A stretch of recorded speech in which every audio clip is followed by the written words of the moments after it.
Hey everyone, welcome back to Part Out. Today I'm going to give you the Off-Road 411 on lifting up your UTV while getting a better spring rate.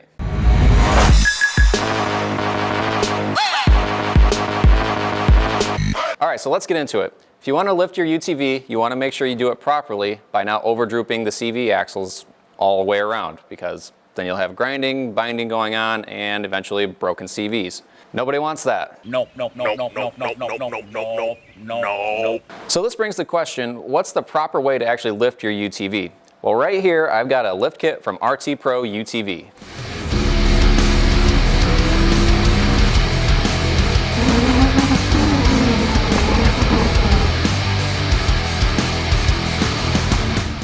This lift kit actually takes the coilover and repositions the top mount of it to actually stand the whole coilover more vertically, so that way the whole force of the coilover is going straight up and down versus kind of off an angle to the side, like on a stock configuration. This lift kit's going to enable you to get 2 extra inches of ground clearance so you can get over obstacles easier. Not to mention you're going to be able to fit a larger tire size, and on top of that, you don't actually have to mess around with the CV angles. So everything straight out of the box bolts right up pretty easily, and you got yourself a rocking machine. Now there's another thing you're going to want to look at when you're doing a lift kit or anything in general with your UTV if you just bought it off the showroom floor and you haven't done any modifications to it. One thing I highly recommend is that you actually look into the springs for your UTV. That's incredible!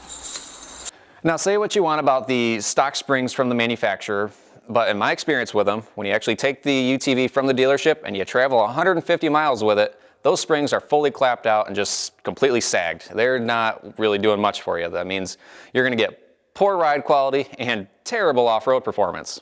Don't want that. The stock springs are kind of an area where I feel that the manufacturers really try to save as much cost as possible when manufacturing the UTVs, because the materials that they made the springs out of are just garbage. When your stock springs give out, and believe me, they're going to give out, you only want to have to replace them one time. What I have here on the table is part of a kit from RT Pro for their Razor XP1000s. RT Pro offers spring kits for a lot of different applications of UTVs.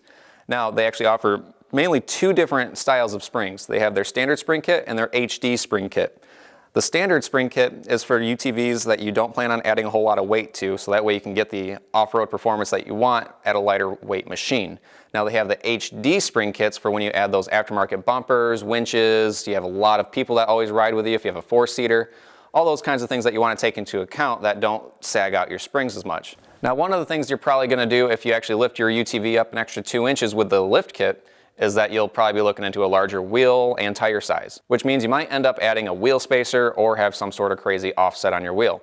Now when you have a wheel spacer or an extreme offset, you're actually adding a lot more strain on the spring itself. So what you want to do is make sure you have a strong enough spring that can handle it, which the RT Pro HD spring kit definitely handles. RT Pro has a very rich racing heritage where all their products are completely derived from. So that means you got their lift kits here that are extremely durable, and then you move over to their spring kits where not only are they extremely durable, but they also have the right spring rate so that your machine can operate at the maximum performance that you're trying to get out of it.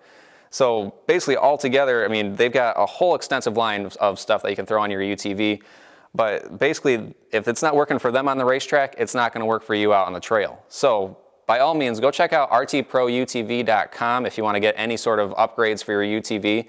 All right guys, that's going to wrap up this episode of Part Out. Make sure you subscribe to us on YouTube, make sure you follow us on Facebook, and as always, we'll see you next time.